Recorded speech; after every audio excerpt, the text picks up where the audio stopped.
right now on 5 on Your Side at 10. A family trapped and tortured in their own home. He took some WD-40 and inflamed it on my mom, on his own mom. That is like crazy. Now a father is dead, and tonight a grieving daughter is talking only to 5 on Your Side. The weather impact alert continues into early Wednesday for dangerously cold wind chills for some of us when we finally get those temperatures above freezing. Tow truck theft, the brazen crime of opportunity just hours ago that almost left one company out in the cold. We're just glad it didn't make it very far before they started stealing cars with the stolen tow truck. First tonight, dangerous cold temperatures and bitter wind chills are keeping us in a weather impact alert. Good evening, everyone. I'm Kelly Jackson. And I'm Mike Bush. The good news, above freezing temperatures could be just hours away. So let's get straight over to Chief Meteorologist Scott Connell with what you can expect in the morning. And of course, those above freezing temperatures won't last very long for tomorrow before we get back into colder weather. But the good news we have for you tonight is we're holding about steady. We dropped to 8 degrees. Last 3 hours, we've been back to 9. We're holding steady. Clouds are going to start increasing, and our temperatures are expected to climb during the overnight. Bad news, there's still a breeze out there, so wind chills are still below zero for most of us. And the worst of those wind chills tend to be in the more open areas like Litchfield, out at Smart Field in St. Charles. In both cases, it feels like it's 14 degrees below zero on your exposed skin right now. The rest of us, the winds aren't too bad yet, but until 6 o'clock tomorrow morning, we will have that cold weather advisory and the wind chills from 5 to 15 below zero, especially in Illinois. You will need extra layers getting out the door again tomorrow morning, but not quite as brutal as it was this morning. Our forecast wind chills tomorrow morning, single digits, both above and below zero, but quickly warming towards 20 as we head towards lunchtime. 20 almost seems mild compared to where we were this morning with 10 to 20 degrees below zero wind chills. We'll see you in a few minutes. We'll talk more about a trend towards warmer weather. All right, Scott, a heartbreaking update tonight to a story we first shared with you last summer. A 76-year-old man whose relatives say was brutally tortured in the basement of his North County home has now died. In July, police arrested the man's own son. The suspect's mother and sister are also among the victims. Tonight, for the first time since the crime, we're hearing from the family. Brent Solomon joins us with an interview you'll only see on 5 on Your Side. Well, Tommy Holloway was a Vietnam veteran awarded with the oldest military award there is, the Purple Heart. His family could have never imagined his story would end like this. A warning, many of the details are disturbing.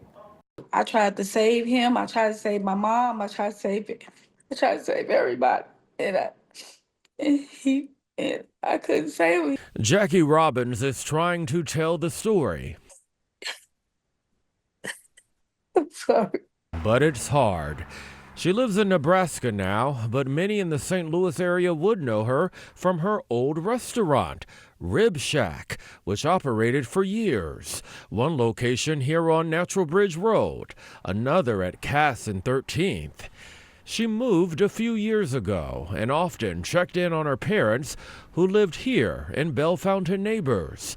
Last summer, she knew something wasn't right when she couldn't reach them or her siblings for days. I got on the highway just praying that, everything was okay. She called police. What they saw was unbelievable, like a movie. Her 76-year-old father, 68-year-old mother, and 33-year-old sister had been zip-tied and left in the basement.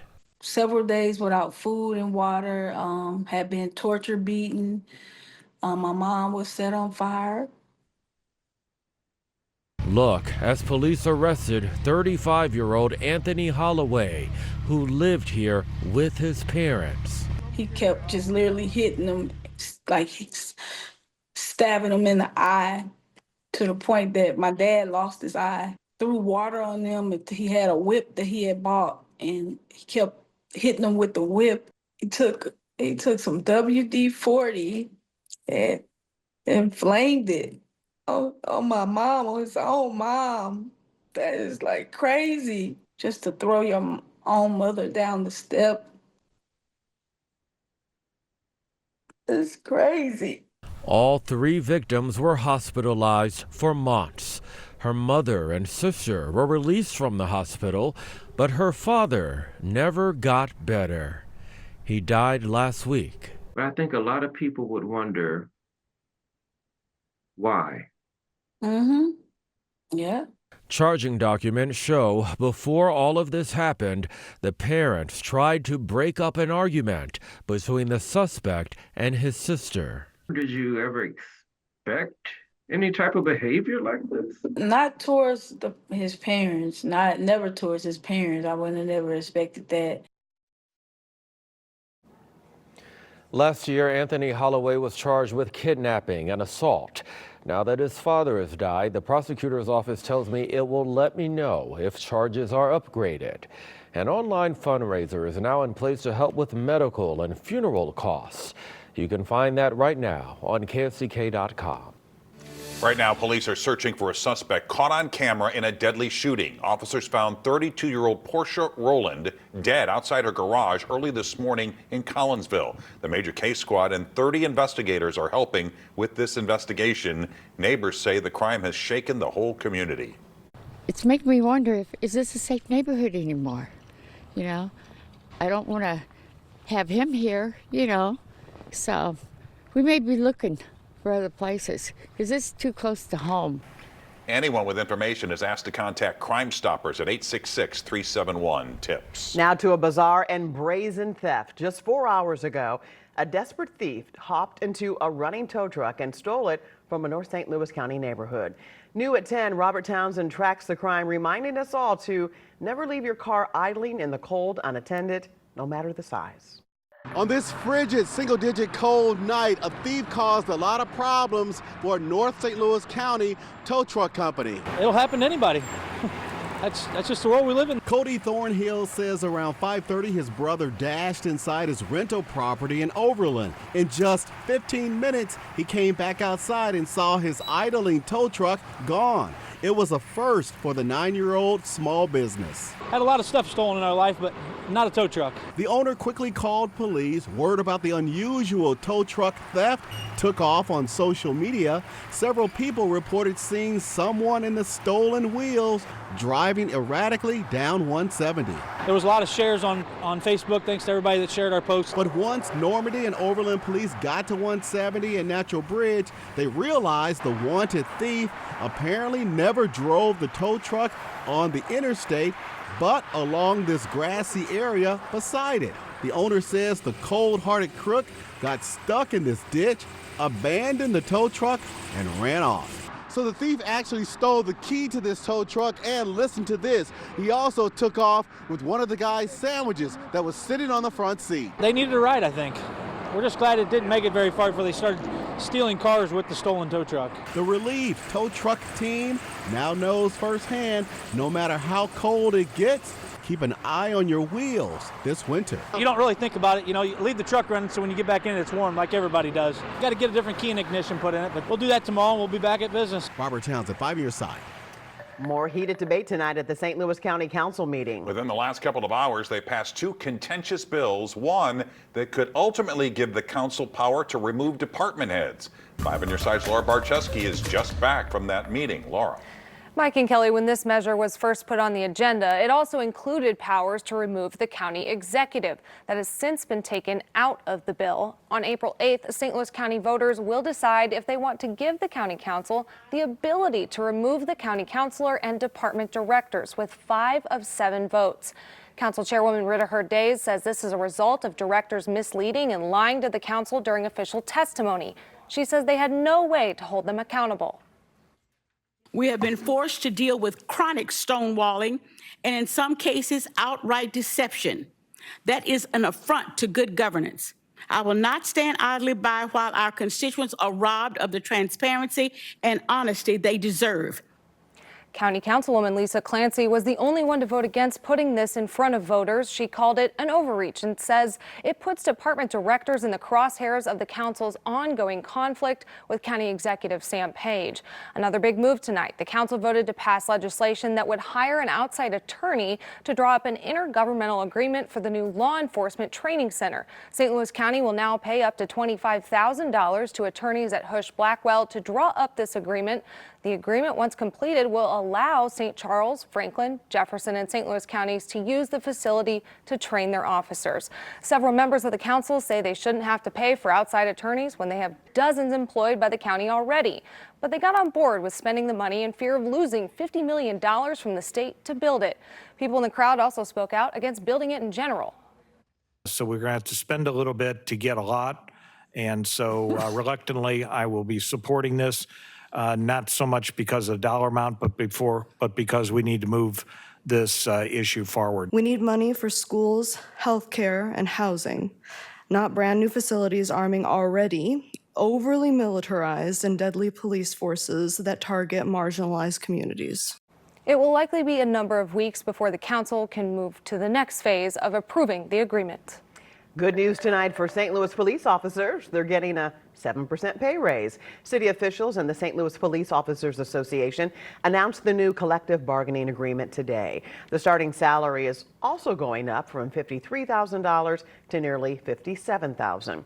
The department is offsetting the pay raises by slashing its budgeted workforce from about 1,200 officers to 1,100. This is an agreement to get to put more money in these officers' pockets and to do the best we can to recruit and retain. This is what this is all about. This is just part of the course in a shrinking city? We're trying to get more money in our officers' pot so we can get more officers on the street. Right now, the department only has 898 sworn officers. Tonight, St. Louis city leaders have a new plan for how to spend nearly $250 million in Rams settlement money. The deal combines the two rival plans pitched by city officials. More than $70 million would go towards major projects downtown. Another $130 million would go to north and southeast city neighborhoods. And finally, $50 million would be split between child care, education, and workforce training programs. One alderwoman says residents can expect to see real change.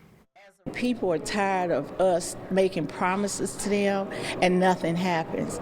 Just think about it. For 70 years, North St. Louis has been totally promised all kind of rainbows and nothing's happened.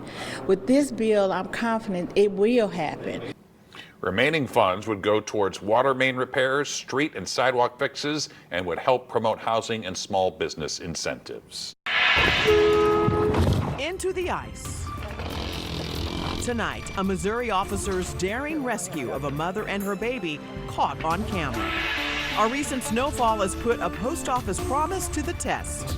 We walk through snow and ice all day long. Tonight, our Verify team looks into whether it's a mail delivery motto or a myth. A break from the brutal cold is on the way, and we're already looking toward a week or two of milder weather in our future. We're timing the changes. The famous phrase, neither snow, nor rain, nor heat, nor gloom, has come to symbolize the dedication of postal workers. However, our recent big snowstorm has people from South City to O'Fallon, Missouri, complaining they didn't get their mail. Tonight, Ann Allred verifies if letter carriers can opt out of delivery. More than 200,000 USPS mail carriers are working their way through winter. One 5 on Your Side viewer asked the Verify team, is it true USPS mail carriers don't have to deliver to your home if a sidewalk or street is not cleared of ice and snow?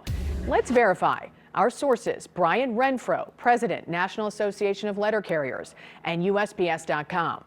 Now, a big winter storm does not stop the U.S. Postal Service. We walk through snow and ice all day long. But your icy sidewalk might. But in a circumstance where it might be dangerous to try to approach a box because it's too slippery or we just simply can't get there, there may be delivery withdrawn temporarily until that's cleared. USPS says it's up to the mail carrier to decide what's safe and what's not. And USPS says it's up to the resident to keep access to mailboxes safe and clear. If your mail carrier decides they can't deliver that day, there is no formal notification process. USPS says the carrier will attempt delivery the next day. We can verify, yes, mail carriers can refuse to deliver mail if they feel there's a safety issue. I'm Ann Allred, 5 on your side. What can Ann verify for you? Send her an email to verify@ksdk.com. Caught on camera, the dramatic rescue of a Missouri mom and her 6-month-old baby trapped inside a car that careened into an icy creek. This happened in Liberty, Missouri. That's near Kansas City. Police officer Zach Morrison didn't hesitate. He jumped right in the water. With the help of firefighters, he got the mom out. He then took off his vest and body cam so he could crawl through the windshield to free the baby trapped in her car seat. When my dad instincts kicked in, once I found out there's a 6-month-old child in the back seat, that's big priority of mine. There's not really a lot that's going through my head other than just trying to get the job done. Mom and baby were okay. They didn't even spend the night in the hospital. Big snow tonight in the Big Easy. Tonight, New Orleans is under a rare blanket of snow. Nearly 10 inches has fallen, grounding flights, closing highways, and canceling school. And the storm prompted the first ever blizzard warning for several coastal counties along the Texas-Louisiana border. Take a look at the beaches of Galveston. That's snow, not white sand. Snow has also fallen in the Florida Panhandle. Pensacola and Destin have seen upwards of 4 to 6 inches of snow. I don't remember seeing this, Scott. Chief Meteorologist Scott Connell back with our weather impact forecast. Yeah, it's so unusual to see snow down there. Once in a generation really is what this is. And it is record breaking for New Orleans for sure. 8 inches there. And, you know, basically I-10 going all the way from Texas to Florida right now, no go. It's, you know, they have trouble down there with snow removal, okay? Until 6 o'clock tomorrow morning, we have the cold temperatures. Not as brutal as it was this morning, but still cold. So we continue with that cold weather alert east of St. Louis through the overnight hours into early tomorrow. Right now, single digits for most of us, 10 down in Sullivan, 11 in Rolla, we'll take that, 0 in Effingham, 1 in Litchfield. We take into account the breeze, and we do have some wind chills that are in that 10 to 15 degree below zero range, especially off to the east and northeast. So the cold weather is pretty expansive. The cold weather advisory does include most of our Illinois counties. It doesn't include Calhoun, St. Clair, Monroe, or Randolph counties in Illinois. It also includes Perry County in Missouri. Now, overnight, the good news is temperatures start creeping up, and so do the wind chills. This morning, we started with a few clouds, but ouch, was it cold this morning. As the sun was coming up in St. Louis, it did nothing to warm us up. Our low temperature actually occurred after sunrise this morning. That was 1. 11 degrees was our high. We're almost back there now after dropping to 8 this evening. We're at 10 at the moment with that wind chill feeling like it's 1 degree below zero. The people that really love this cold air, those folks out at Hidden Valley, they're making enough snow with this kind of Arctic air in place that'll last most likely through President's Day. You're looking at temperatures tonight basically steadying out and starting to rise. Clouds will be on the increase. We'll start tomorrow mainly cloudy, but at least we start tomorrow in the double digits, going back into the lower 30s. Here's that southern storm system. Carolinas all the way down to the Florida Panhandle. A lot of places that normally don't see snow have been dealing with it today. That is not impacting us other than flights out of Lambert heading into those zones. This will, the area to our north and west. It's some warmer air that tries to work in briefly tomorrow. It brings clouds with it. You'll see some snow flurries and snow showers overnight tomorrow night. We don't expect this to have an impact on travel at all. Colder air will then filter in as we head towards Thursday and Friday. But looking ahead, the 8 to 14 day outlook favors slightly above average temperatures. Doesn't that sound nice? All right, so 36 for the high temperature tomorrow. Most of us are probably just a little bit shy of that. We'll start with clouds in the morning, then some sun in the afternoon. A few flurries tomorrow night into early on Thursday, only near 30 on Thursday. Friday morning's cold again. We're down in the single digits away from town, but that should be the last in this series of Looks waves like it's of going Arctic back air. up. I mean, it's still not warm, but it'll be a lot warmer than it was today. And 45, 46, We'll take it. 47. It's balmy. That's right balmy, now. yes. All right, thanks, Scott. Here's Frank with sports. Well, we have Missoula, Texas. We have a high school player going berserk.